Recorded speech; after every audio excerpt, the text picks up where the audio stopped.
बहु चर्चित विष्णु गौड़ हत्या मामलार मुख्य अभियुक्त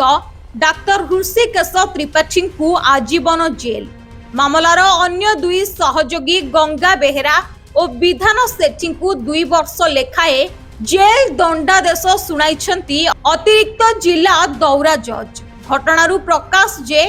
गत 2018 सेप्टेम्बर 12 तारिख रे त्रिकोणीय प्रेम को केंद्र करी विष्णु गौड़ को डाक्तर क्लिनिक रे हत्या करा जायतिला। अभियुक्त डाक्तर विष्णु को निज हॉस्पिटल को डाकी सेठारे निशा देई हत्या करिबा परे तांको शरीर को क्लिनिकल ब्लेड रे खंड खंड करी काटी हत्या करथिले। परे डाक्तर त्रिपाठी तांकर अन्य दुई सहयोगी गंगा बेहेरा और विधान सेठीଙ୍କ सहायतारे सहर उपखंड पल्ली गुमला नहीं जाइथिले। तदंत बेले पुलिस उक्त क्लिनिक रो आवर्जना पका जाउथबा स्थानरू विष्णुको खंड विखंड मृतदेह उद्धार करथिला। सरकारଙ୍କ पक्षरु अतिरिक्त पीपी विक्रम कुमार कुंडू मामला परिचालना करुथिले।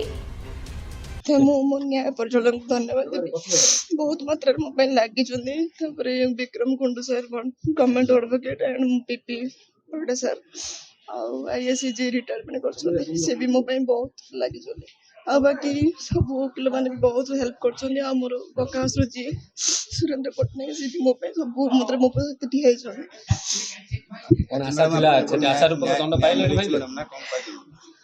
मिलला दंड मिलला बट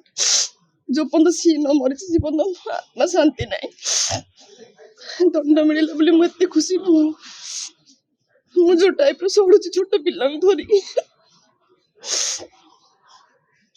जो पर्यटन सी बंचे से पर्यटन आत्मा शांति ना कौन कहि कि नहीं कि हत्या करथिले से तो कौन घटना के तारीख रे अपन घर बाहर ले कौन हला से कौन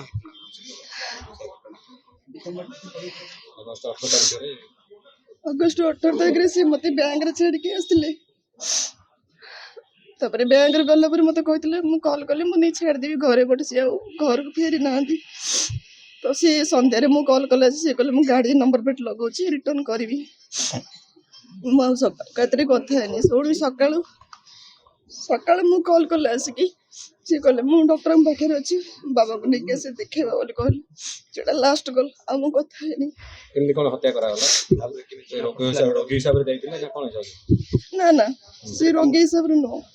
से तो जानती बरमपुर काम करले सीडी से आस्तिले तांकर माने ऑफिशियल काम रे से आसंदी मासु थरे दिथरे इंदे आसंदी से तांको और किछि प्लानिंग रे नहीं की क्वालिटी जे तमे किछि निवारण करूछ ताको मु ये करबी तमे एटा देले क्लियर हबो एमती कहितला आगुरु आ से समय मो पुत्रार ऑपरेशन हेतिला से समय से सेठी मेडिकल रहला पर से न देखि कि सही पारिनी तो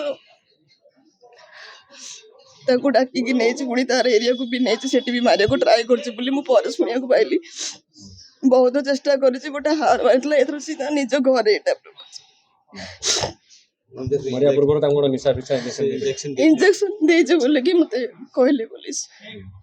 निशा दे कि ताको माने इंजेक्शन दे कि तार जीवन पूरा नै देछि। मु Vikram Kumar Kundu cadre additional PP Barampur 3rd ADJ court आज माननीय तृतीय अतिरिक्त जिला जज बरमपुर विष्णु गौड़ हत्या मामला रे राय प्रकाश करजंती एवं अभियुक्त हृषिकेश त्रिपाठी को हत्या अभियोग रे आजीवन सश्रम कारादंड रे दंडित करिसंती दंड देवार आदेश दैचंती एवं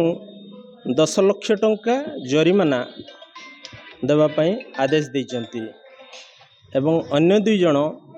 गंगा बेहेरा और विधान सेठी को प्रमाण नष्ट अभियोग रे 2 वर्ष लेखाएं कारादंड देवा पई आदेश दैचंती एवं 5000 टंका लेखाएं जरिमाना देवा पई आदेश दैचंती। एथिरे 23 जन साक्ष्य होइथिले मोट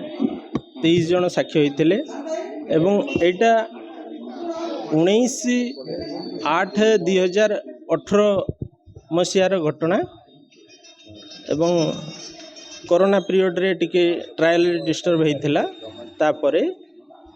ଏବେ ସେଇଟା ସ୍ପିଡି डिस्पोजाल प्रोसेस रे हैला माननीय सुप्रीम कोर्टଙ୍କର ମଧ୍ୟ निर्देश थिला ए केस को तुरंत सारिबा ପାଇଁ ତେଣୁ ଏଇଟା ଆଜି ରାୟ ପ୍ରକାଶ ପାଇଛି। ଧନ୍ୟବାଦ। ହତ୍ୟା କେସରେ ହତ୍ୟା ମାମଲାର କେମିତି ନଜର ଦେଲେ? ଏଇଟା ତ ସମସ୍ତଙ୍କର ନଜର ଥିଲା ଯେ ଜଣେ ଡାକ୍ତର ହେଇ सोसाइटी सेवा करने कथा समस्तଙ୍କର भल ट्रिटमेंट करने कथा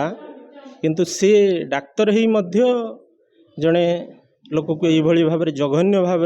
हत्या करते ब्रह्मपुर पुलिस को मध्य धन्यवाद देवा कथा से माने सेते बेले इटा 22 दिन खोलताड़ करबा परे जाइकी डेड बॉडी उद्धार होता से परिश्रम को मु धन्यवाद देवी। एटा संपूर्ण भाव में पीपी सार निर्देश थिला मूलरू शेष पर्यंत ट्रायलटा करुथली। ब्रह्मपुर लड़किशोर पात्र रिपोर्ट, रियो न्यूज।